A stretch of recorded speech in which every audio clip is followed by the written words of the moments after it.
Hello viewers, నేను doctor Suma, consultant 49 fertility centre Vijayawada. So సహజంగా pregnancy రావాలి అంటే వీర్య కణాల సంఖ్య ఎంత ఉండాలి? సో సంతానలేమి సమస్యతో వస్తే అంటే ఒక సంవత్సరం పాటు హస్బెండ్ వైఫ్ రెగ్యులర్గా కలిసి ప్రెగ్నెన్సీ రావట్లేదు అని కపుల్ మా దగ్గరకు వచ్చినప్పుడు మగవాళ్ళల్లో చేసే ఫస్ట్ టెస్ట్ వీర్య కణాల పరీక్ష. వీర్య కణాల పరీక్ష రిపోర్ట్ కనుక నార్మల్ ఉంటే ఫర్దర్గా వాళ్ళకి ఎటువంటి టెస్ట్లు అనేవి యూజువల్గా చేయము. వాళ్ళకి వీర్య కణాల పరీక్షలో ఏదన్నా తేడా ఉంటేనే వాళ్ళకి ఫర్దర్గా హార్మోన్ టెస్ట్లు కానీ వేరే స్కాన్ కానీ చేయాల్సిన అవసరం ఉంటుంది. సో కౌంట్ ఎంత ఉంటే వాళ్ళకి సహజంగా ప్రెగ్నెన్సీ వచ్చే అవకాశం ఉంటుంది అనే దానికి వస్తే WHO గైడ్లైన్స్ ప్రకారం చూసుకుంటే 16 మిలియన్ పర్ ml కౌంట్ ఉంటే న్యాచురల్ ప్రెగ్నెన్సీ రావడానికి ఎక్కువ ఛాన్సెస్ ఉంటాయి.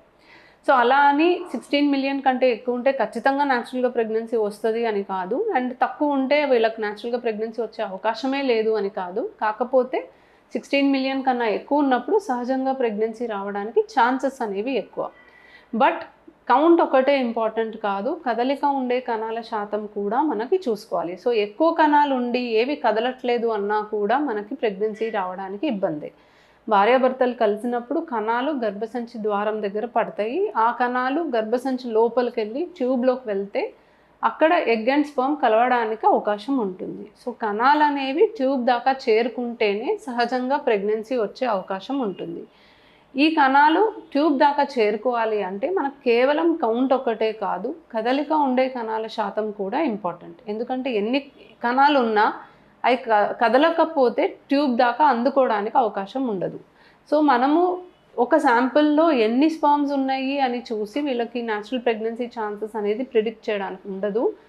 ఎన్ని కణాలు కదులుతున్నాయి అనేది చూసుకొని ప్రిడిక్ట్ చేస్తాం. సో కదలిక వేగంగా కదిలే కణాల శాతం మనము 30% ఉండాలి, 16 మిలియన్ కౌంట్ ఉండాలి. అంటే కనీసం ఒక 5 మిలియన్లు వేగంగా కదిలే కణాలు ఉంటే సహజంగా ప్రెగ్నెన్సీ వచ్చే అవకాశం అనేది బాగుంటుంది. సో 10 మిలియన్లు వేగంగా కదిలే కణాలు ఉంటే ఇంకొంచెం బాగుంటుంది, అండ్ ఎక్కువ అయ్యే కొద్దీ ప్రెగ్నెన్సీ వచ్చే ఛాన్సెస్ అనేవి పెరుగుతాయి.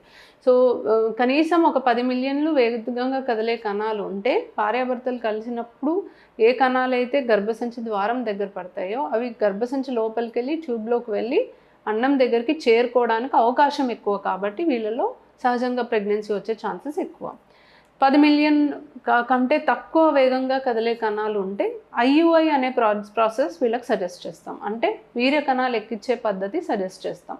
సో ఈ పద్ధతిలో కణాలని మనం ప్రాసెసింగ్ చేసి అంటే కదిలే కణాలు మాత్రం సెపరేట్ చేసి గర్భసంచి లోపలికి పంపిస్తాం.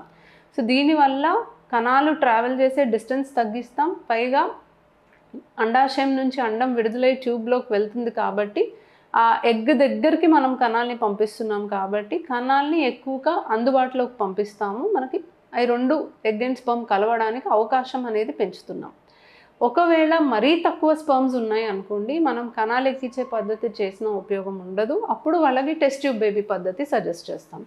సో స్పర్మ్స్ అనేవి మనం గర్భసంచి లోపలికి పంపించినా కూడా ట్యూబ్ దాకా అందుకోవడానికి అవకాశం తక్కువ ఉంది అని అనుకున్నప్పుడు టెస్ట్ ట్యూబ్ బేబీ పద్ధతిలో శరీరం నుంచి ఎగ్స్ బయటికి తీసి స్పర్మ్తో మనమే కలిపి ఎంబ్రియోని గర్భసంచిలో పెడితే ప్రెగ్నెన్సీ వచ్చే ఛాన్సెస్ పెరుగుతాయి. సో ఏ ట్రీట్మెంట్కి వెళ్ళాలి అనేది డిసైడ్ చేయడానికి వీర్య కణాల సంఖ్య, కదలిక ఉండే కణాల శాతం అనేది చాలా చాలా ఇంపార్టెంట్. ఎక్కువ శాతం దీని మీదే మనము ఏ ట్రీట్మెంట్కి వెళ్తే పేషెంట్కి ప్రెగ్నెన్సీ వచ్చే అవకాశం బాగుంటుంది అనేది డిసైడ్ చేస్తాం. Thank you.